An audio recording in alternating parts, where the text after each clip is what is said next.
Hey, I wanted to cover a video on Nick Skip and a slight variation I've started trying out in the runs, and it's been relatively successful in improving its consistency. So I just wanted to take everyone through it so you can start trying it in your runs if you'd like. So first of all, what is the trick? It's traditionally a very hard trick to perform. And is probably quite off-putting for most people. So yeah, naturally, not a lot of people go for it. And essentially, what it is you're skipping this relatively lengthy cutscene where Nick is going on about save books, and instead you trigger a multitask, which gives you movement in this room by casting on the flipendo tile. And once you've done that, you're able to get through these doors and pass on to the next cutscene with Quirrell. So the tricky part of it is obviously that once you've triggered these flipendo tiles, the camera angle isn't actually on you; it's kind of fixed in this room. So everything you do past this door is essentially done without any vision. And yeah, it's pretty hard as a result of that because you have to kind of line things up based off of fairly specific timings and just getting a feel of the map. So not the easiest. But Flo has done the original tutorial on how to do it with current strats and it's available on speedrun.com guides for HP1. So check that out as well if you like. So what I've essentially done is not really reinvented it too much, but I've introduced a slight change to the second part of the trick to try and improve consistency. And I've personally had quite a lot of luck with it and have been able to get it in some full real-time runs. So I guess some other question that might be on people's minds is how much time does it actually save? So I've tested it out, timed it in live split, and that's what splits I've got up at the moment. So the first time I got on it was just by doing a perfect normal run of it and just listening to the whole cutscene and walking through to the end, as intended. And the current split I've got there and the 14-second gold is using my variation on the strat. So I think it's told to be saving around 15 seconds with the original strat. So I don't know if that's rounded or what, but obviously my variation is slightly slower, but it sacrifices speed for a decent boost in consistency, in my opinion. So as a result of that, the next question might be, who is it useful for? And it can kind of be answered by, how much time it saves. So is that time, valuable to you? Is 15 seconds really something you want to be going for a hard strat? But of course, if you just wanted to go for a fun strat and you can get it consistent and you enjoy trying it out, then that's also cool. So yeah, I guess it's based on personal preference. I'd just recommend trying it out before. If you can get it super consistent, then why not? It's basically free time save. But if it's not, then you can feel free to take it or leave it. So yeah, I guess moving on to the actual trick. You got I guess I'll just show the end result first. So what we're actually going for in a finished result. So it might be quite hard to follow, but I guess I just kind of wanted to show you what we're going for. So usually we trigger this cutscene, but we're not going to. We want to go as close to the trigger as possible and cast on the first tile here.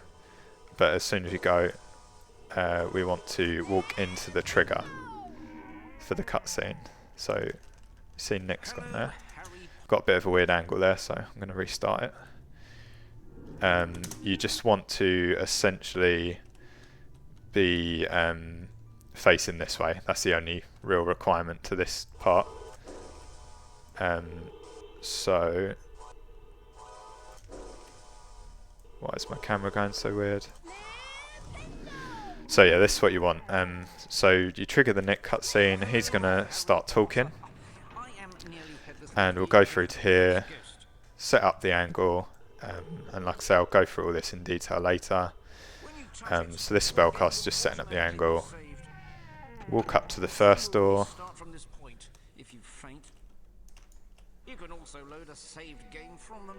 Then we're into the second room. You can tell by the music starting.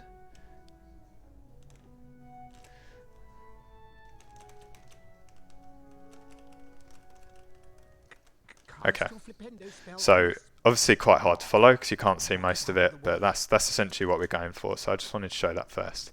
So after this room, we're walking all the way along the corridor. If you played the game before, you'll know what it looks like, and we'll go into it in a second. And we're doing all of that walk without vision, and we're triggering up to the next cutscene. And triggering that cutscene is the only way to break out of this weird camera angle here. At least when you're not in debug mode, but we'll get into that in a bit. So what I'd recommend to actually start practicing this is having 3 save states set up. So have one here, which is the full kind of trick, where you'll start here, you'll have to do this bit as well. But this part is a separate part to practice. So I'm going to be mainly focusing on the part of the walk where you don't have vision. So I've got a second save here, and that one's actually where you've got the fixed camera. So it will be realistic conditions, but you skip that first bit because you might not want to practice that first bit every time. And finally you have one where you can see, so I'm going to go to that save state here, and this is the first one we'll be using to practice. So what I've done here is I've already triggered the cutscene, and I've just set up a save state once I go through the door. So we're not actually technically skipping the cutscene here, but the movement is exactly the same, so you can practice it whilst being able to see what you're doing, and that's definitely easier to start out with.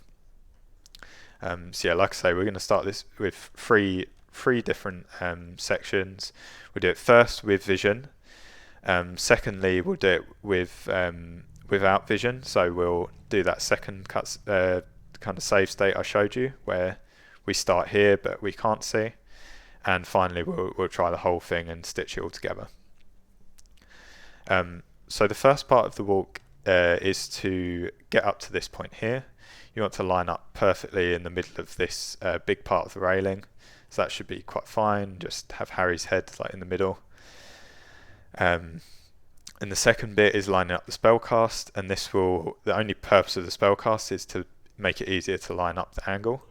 So you'll want to do that here. It's actually a little bit harder here with that on. And if I step back a bit to show you easier, can't really get a good angle here. We want to we want to point at this second kind of smaller spike here. So we've got the big middle one, first, second. So just past that there. So not exactly in line with it, but just past it. And you can kind of use where I'm pointing as a reference. Might become a little bit clearer to see once the camera angle is fixed. But yeah, second spike just past it. So let go of the spellcast to gain your camera back, and you've got the angle. So you just want to double forward walk here, and it takes 4 seconds to get to here. So you will have to count in your head, but the kind of benefit to this variation is that it doesn't really matter if you overwalk. So you just want to make sure you're walking for at least 4 seconds to get up to here. So you'll get stuck on the door, and to free yourself, you'll just do a jump and just tap one of your left keys briefly, so like maybe half a second. So just to literally free yourself from the door, and that will be enough there. So this up till this point, this part of the strat is basically the same as flows, but what I'll do is I'll demonstrate roughly what you do with flows. So you get up to about here in the blind walk, of course, and after counting for a certain number of seconds, I can't remember exactly what it is, I think it's maybe 5, you will start pressing the left for 2 seconds, and you'll go through here. And that is a lot harder than it looks when you've got you've got no vision there. So you're kind of walking and you'll just end up turning here. So my idea was, instead of that, where we've got to kind of count and we've got a really specific time window here where we've got to turn, instead I think it's much easier to walk into this corner. So you've already got the angle, and the angle I've showed you will get you here. And what that means is, as long as you've pressed the forward keys for a minimum amount of time, you will always end up in this spot once you've got the angle down. And what that means is it's much less punishing on the kind of timings there. So you have to be a lot less precise. You're not aiming for a specific time window. You just need to be pressing it for at least X amount of time. And from the door to the window, the door to this corner here, you just want to be pressing for a minimum of 8 seconds, and you'll end up in this corner. And the benefit of ending up in a fixed spot is it means that the second part of the movement will be the same every time, as long as you've made it into this corner, which is relatively simple to do. Once you've got the angle down, you can just press specific inputs and you'll get into the corridor. So you can still get stuck in the corridor, but with this strat, it's much harder to get caught on all of these other kind of walls and like other obstacles here, which is, in my experience at least, very easy. So like if you start turning half a second early, you're going to get caught in the candle. Half a second too late, you're going to get caught here. And it's just impossible to unpick once you're kind of here, unless you're very, very skilled and have a very good game sense. So yeah, that is where my variation comes in. So we'll go back to the save state where we've got vision, and we'll set it up. So we'll do the same again. And just a reminder, it's so the camera's being a bit nicer here, so you can see more where I'm talking about. So just past the second spike. 1, 2, 3, 4. Again, doesn't matter if you're over, you're never going to change from this angle, so there's nothing wrong with that. Jump for half a second to the left. So that's jump first and then hold the left key for half a second. And then start going forward. And you'll count for 8 seconds and you'll end up here. So it's quite straightforward to end up here with that once you've got that angle down. So once you've got that, you want to double the way I do it, and this is maybe a bit up to personal preference here. My way I've got this consistent is by pressing double back and then double right 3 times in quick succession. So I'll demonstrate that quickly. So double back, 1, 2, 3. So you can maybe watch my inputs there, and you saw that got me straight through. I didn't move the angle at all. I wasn't adjusting it because I could see. I would have got that even if I couldn't see. So just again there. So you'll want to practice this quite a few times with the vision before you go into the blind walk. And yeah, you'll see I'll get it there again. But what I'll do is I'll demonstrate what can happen if you overshoot. So if you overshoot a little bit, you can end up on this wall, and there's the same thing on the other side here. So if you get caught on either of those and you don't get the cutscene to correct it, you'll just want to quickly like double tap on your left and right, so triple tap, and see if it unsticks you. And if it doesn't, then you'll want to do slightly more turns on the other side. So say I thought I was on the right hand side here, so I clicked a few right keys and it doesn't do anything, then I'll know that I'm on the left side of the corridor, and I'll press this maybe 5 or 6 times and it'll free you. So that's all stuff that you kind of get a feel for the more you practice, and yeah, I'd recommend doing that quite a few times. Try not to adjust it because you can see it. Just try and do it and then see where you end up and try and correct it, and I think you'll learn more there. So that's good. So what we've got there is a kind of tutorial for the with vision part. So I'll go into my next save state here, and that is with the camera angle locked. So you've got the cutscene here, and we've done the multitask, and we're in more realistic conditions now. This is what it's actually going to look like when you're here. So you're obviously smaller, but you can still clearly see Harry's in the middle of the big rail, and you can also quite clearly see the two smaller rails, the second one that you need to aim at. So you'll count the timings here, the 4 seconds, and you'll be on the door. Do the jump and left slightly, forward, and you'll know that you're into the second room because the soundtrack will start again. And once the 8 seconds have passed of moving forwards, and that's double forwards by the way, you'll know you're in the corner. So that's when you can do the double back, three right inputs there. So I got it first time that time.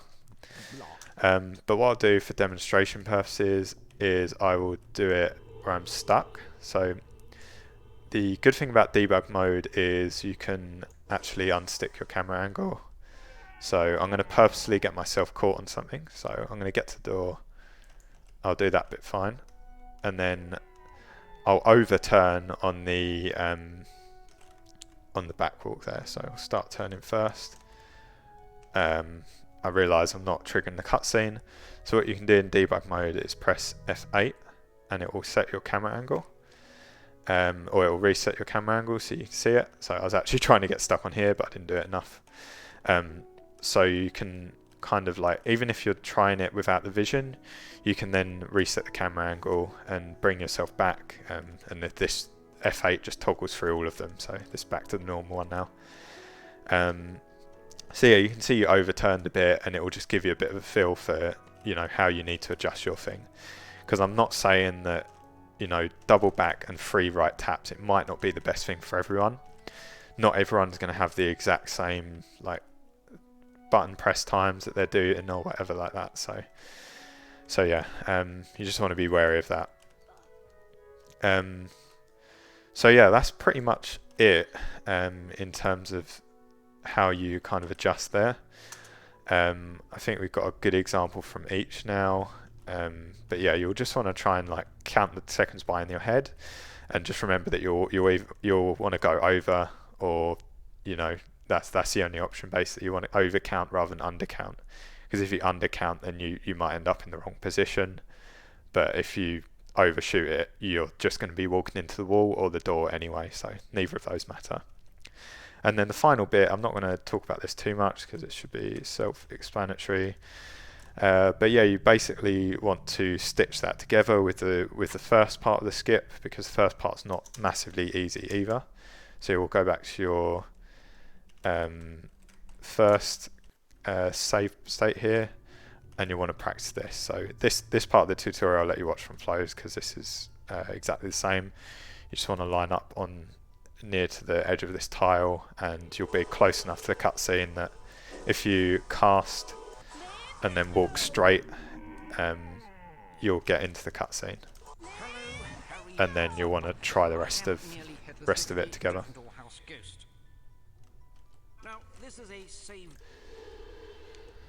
So yeah, you'll do as such. You can also load a saved game from the main menu. Goodbye.